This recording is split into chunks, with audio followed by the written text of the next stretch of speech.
ছোট মাছের ঝাল, তার জন্য ছোট মাছ নুন হলুদ দিয়ে মাখিয়ে নিয়েছি। টমেটো কুচি, ধনিয়া কুচি, লঙ্কা কুচো, পেঁয়াজ কুচি, জিরা গুঁড়ি, লঙ্কা গুঁড়ি, হলুদ গুঁড়ি আর স্বাদ অনুযায়ী লবণ মানে নুন।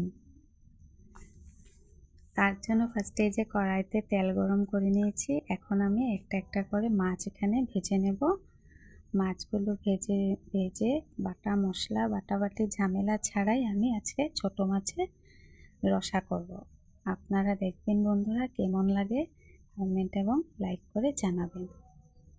তো এখন আমি মাছগুলোকে ভালো মতো তেল গরম করে দিয়ে দিয়েছি। এখন মাছগুলো ফ্রাই হচ্ছে। ভাজা হওয়ার পর তারপর দেখাবো আমি কিভাবে পুরো রান্নাটা করলাম। এই যে দেখেন, আমার মাছগুলো ভালো মতো এপাশ ওপাশ করে ঘুরিয়ে নিচ্ছি, কারণ কড়াইতে তো একটু অসুবিধা হচ্ছে, যেহেতু আমি এক হাতে মোবাইলটা ধরে রেখেছি। আপনারা বুঝতেই পারছেন, নতুন এসেছি ইউটিউব চ্যানেলে। আপনাদের ভালোবাসা আমি কামনা করি, আপনারা সবাই আমাকে ভালোবাসা দিবেন। এখন দেখেন মাছগুলো আমি একটু লাল লাল করে ভেজে নিয়েছি। তারপর এই যে পেঁয়াজ কুচি দিয়ে দিব, মাছ ভাজার তেলেই পেঁয়াজ কুচি দিয়ে দিব। এখন আমি পেঁয়াজটাকে ভালো মতো লাল লাল করে ভেজে নেব। পেঁয়াজটা ভাজা হয়ে গেলে তারপর আমি দেখাবো, তারপর আমি কি দেব, কিভাবে দেব, আপনারা ভালোভাবে দেখবেন। বিশ্বাস করুন, খেতে অনেক স্বাদ হবে। আপনারা চেষ্টা করে দেখবেন, একবার ঘরে ট্রাই করবেন। একদম ঝামেলা ছাড়াই মাছের ঝালটা খেতে ভালো লাগবে। এখন আমি পেঁয়াজটাকে একদম ভালোভাবে ভেজে নিচ্ছি।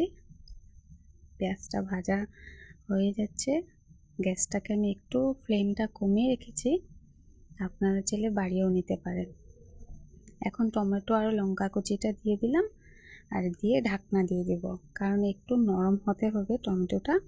এই যে দেখুন, টমেটোটা একটু নরম হয়ে গেছে। তারপর এখন আমি এখানে আরেকটু ভালোভাবে টমেটোটাকে কষিয়ে নেব, ভেজে নেব। যে টমেটোটা গলে গেছে, এখন আমি এখানে গুঁড়ো মশলাগুলো দিয়ে দেব।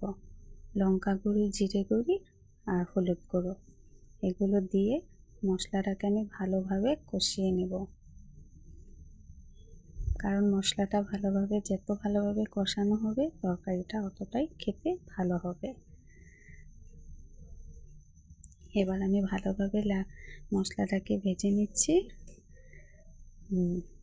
মশলাটা ভাজা হয়ে গেলে একসাথে আমি গরম জল বসিয়ে রেখেছি তরকারিটাতে দেওয়ার জন্য। ভালোভাবে ভাজা হয়ে গেল। স্বাদ অনুযায়ী বন্ধুরা আমি এখানে নুন দিয়ে দেব। আপনারা যদি নুন বেশি পছন্দ করেন বেশি দিতে পারেন, আর কম পছন্দ করলে কম দেবেন। আমি এখানে 1.5 টেবিল চামচ মতো নুন দিয়েছি, কারণ একটু রসা রাখবো তো, ভাতের সঙ্গে খাবো, তার জন্য। আপনারা যদি কম পছন্দ করেন কমই দেবেন নুনটা, তাহলে ভালোই হবে। হ্যাঁ, যার স্বাদ অনুযায়ী, কেউ নুন বেশি খেতে ভালোবাসে, কেউ একটু কম খেতে ভালোবাসে। স্বাদ অনুযায়ী নুনটা দিয়ে দেবো। এবার মশলাটাকে ভালোভাবে কষিয়ে নেব, নাড়াচাড়া করে ভালোভাবে কষিয়ে দেখবেন তেলটা যখন বের হচ্ছে মশলার গা থেকে, তখন এখানে আরেকটু আমি ভালোভাবে নাড়াচাড়া করে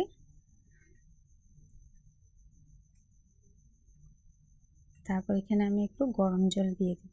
গরম জলটা দেওয়ার পর আরেকটু ভালোভাবে কষিয়ে নেব, যাতে মশলাটা আরেকটু ভালো হয়, কারণ গুঁড়ো মশলা দিয়েছি তো, তার জন্য আরেকটু গরম জল দিয়ে কষিয়ে ভালোভাবে নাড়াচাড়া করতে হবে। ভালোভাবে মশলা সাতলানো হলেই তো রান্নাটা স্বাদ হবে, তাই না বন্ধু? তোমরা সবাই দেখো, দেখে বলবে কেমন হয়েছে, আর নিশ্চয়ই ট্রাই করবে ঘরে, তারপর আমাকে জানাবে। আমি এবার প্রথম ভিডিও এটা আমার, কেমন হয়েছে বলবে সব বন্ধুরা, ভালো হয়েছে কি না। তারপর আমি এখানে গরম জল দিয়েছি, ঠান্ডা জল দিইনি, গরম করে রেখেছিলাম। এখন আমি গরম জলটা দিয়ে দিয়েছি। তারপর মশলাটাকে ভালোভাবে গরম জলের সাথে মিশিয়ে দেব। তারপর মশলাটা যাতে আরও ভালো করে কষাতে পারি, তার জন্য জলটাকে আমি ভালোভাবে আরেকটু জল দিয়ে দিলাম, কারণ আমার মনে হলো যে আরেকটু জলের প্রয়োজন হবে। সেটা আপনারা নিজেদের মাপ অনুযায়ী দিয়ে নেবেন। এবার মশলাটাকে নাড়াচাড়া করে ঢাকনা দিয়ে ঢেকে দেব। বেশিক্ষণ না, মশলাটাকে আরেকটু ভালোভাবে নাড়াচাড়া করে ঢাকনাটা দিয়ে ঢেকে দেব। বেশিক্ষণ না, 1 মিনিট থেকে 2 মিনিট পর্যন্ত ঢেকে তারপর ঢাকনাটা আবার উঠিয়ে নেব। দেখেন এবার আমার মশলাটার গ্রেভিটা হয়ে গেছে। কারণ আমি বেশি পাতলাও না আবার বেশি ঘনও না, একটু মিডিয়াম সাইজ রাখতে চেয়েছি, কারণ আমাকে ভাতের সঙ্গে খেতে হবে, তাই ভাত দিয়ে খাবো তো। এখন আমি মাছ ভাজাগুলো দিয়ে দিলাম। মাছ ভাজাগুলো দিয়ে একটা একটা করে সব মাছ ভাজাগুলো দিয়ে দেবো, যাতে রসটা ভালোভাবে মাছটাতে ঢোকে। সেরকমভাবেই দিয়ে যাব। মাছ তো বেশি নেই, কিন্তু তথাপি ভালোভাবেই দিয়ে যাচ্ছি। মাছটাকে ভালোভাবে করে রসে ডুবিয়ে দিলাম আর কি। হ্যাঁ, এখন যাতে মাছটাতে ভালোভাবে মশলাটা ঢুকতে পারে সেরকম করে মাছটা দিয়ে দিলাম। এবার আমি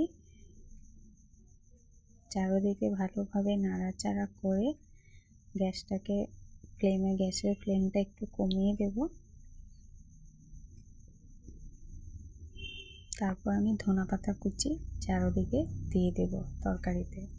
ধনেপাতা কুচিটা ছিটিয়ে দিয়ে সুন্দরভাবে ধনেপাতা কুচি দিয়ে দেব।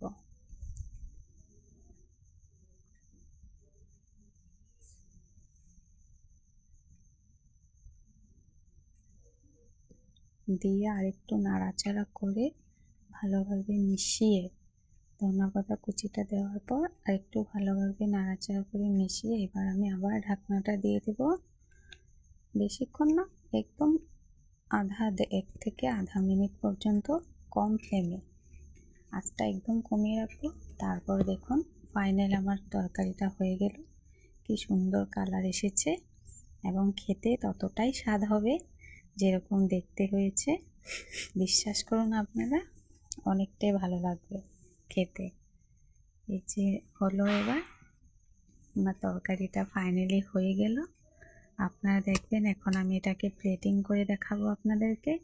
এই যে প্লেটে দিয়েছি, এখানে রসটা বেশি দিইনি। দেখেন আপনারা, ভাত দিয়ে মুছে মুছে খেতে পারবো। কীরকম লাগবে বন্ধুরা আপনারা সবাই জানাবেন। আপনারা সবাই আশা করি ভালো আছেন, আমিও ভালো আছি। আমার প্রথম ভিডিও এটা দেখবেন আর আপনাদের ভালোবাসা দিবেন। সবাইকে ধন্যবাদ দেখার জন্য পুরো ভিডিওটা। নমস্কার বন্ধুরা।